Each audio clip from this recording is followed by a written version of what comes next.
Bueno, kaixo, egunon. Bai, egunon. Bai. Ni lehen gazta Olatz Ozerin gara, eraikuntza eta egituretako arlokuak.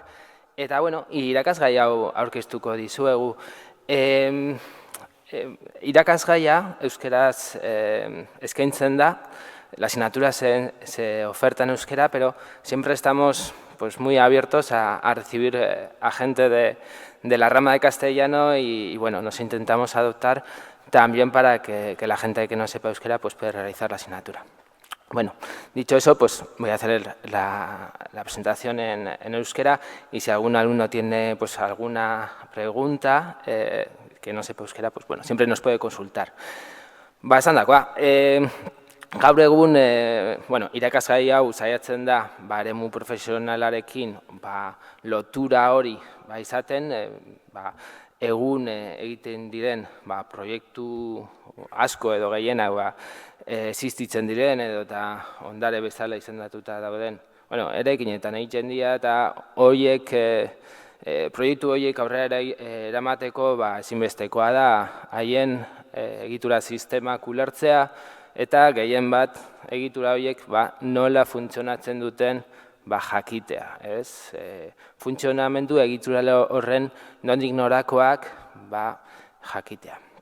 Eta, hori buruan izan da, eta gaitasun horren inguruan, nola baita edo irakasgai honetan bi atal edo jorratzen dira. Alde batetik, historian zehar egon diren egitura sistema esanguratsuenak, eta hauen evoluzioa aztertzen da, irudi honetan ikusten den bezala, Greziako, Mizenazeko eraikinetatik, dinteladunak, harrizko sistemakuak, joaten gara, gara historiko garrantzitsuenak zeharkatzen, egitura sistemak, eskeleto horiek ikusiaz, eta bukatzen dugu gure ibilbide historiko hau altzairuzko eta hormigoi armatuzko egitura modernoetan.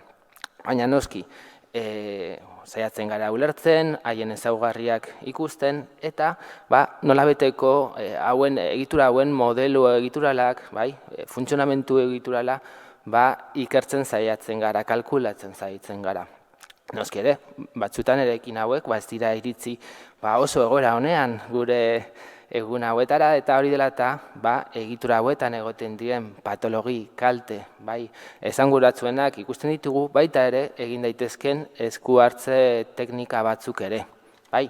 Harrizko eta zurezko eraikinetan, hormigoizko eraikinetan eta altzairizko eraikinetan.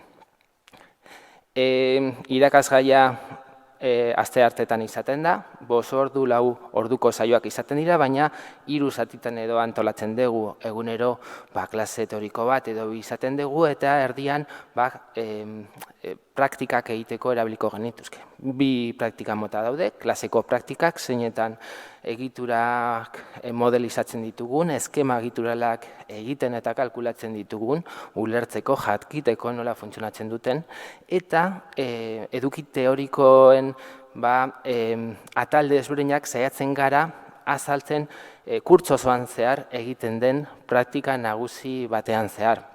Praktika horretan, hemengo iruditan ikusten den bezala, ikasle taldeek eraikin bat aukeratu behar dute, ez du zertan ondare izendatuta dagoen eraikin bat izan behar. Izan daiteke hiribilduko etxe historiko bat, hormigoizko eraikin bat, izan daiteke baserri bat, eta horretan jardungo dira kurtsoan zehar. Lehendabiziko atalean landa lana egiten, neurketak egiten, planuak altzatzen, eta ikerketa historiko bat egiten. Jakiteko ezainbeste eraikin horrek izan duen historia baizik eta baita ere egun dituen kalteak zergatik izan daitezken historiak askotan horrelako informazioa ere esaten digu. Hori eta gero, praktika horretan, bigarren atal batean, egitura eskeleto hori modelizatu eta kalkulatu egingo dugu, jakiteko nola funtzionatzen duen.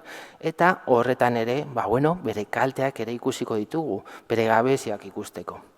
Eta bukaeran, kalte horiek konpontzeko, erabilera berri bat emateko, bai, edo eta batzutan egutiora limite batera eramateko, batzutan maltzurkeri batzuk egiten, proposan bat egingo dugu kalte horiek konpontzeko, eta hortarako ere berriro kalkulo batzuk egingo ditugu, batzutan egun eta kanpoan egongo zaretenian behar izango dituzuen gaitasun horiek jorratzeko eta gauza horiek nola kalkulatu daitezken ikusteko.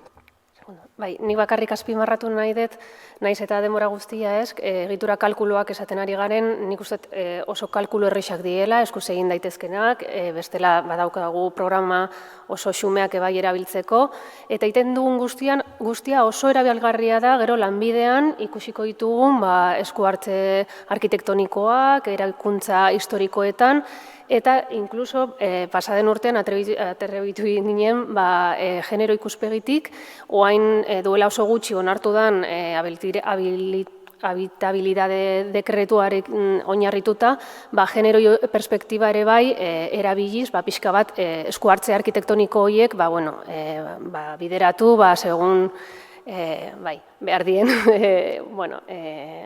beharrak edo gomendioak esartzen dituen dekretu honek. Orduan, benetan ikustet oso irakasgaia praktikoa da, bideratuta hoi lanbidean aurkituko ditugun esku hartze egiturala gehien bat, baina oso xumeak, errexak eta, Eskerrik asko, Latz.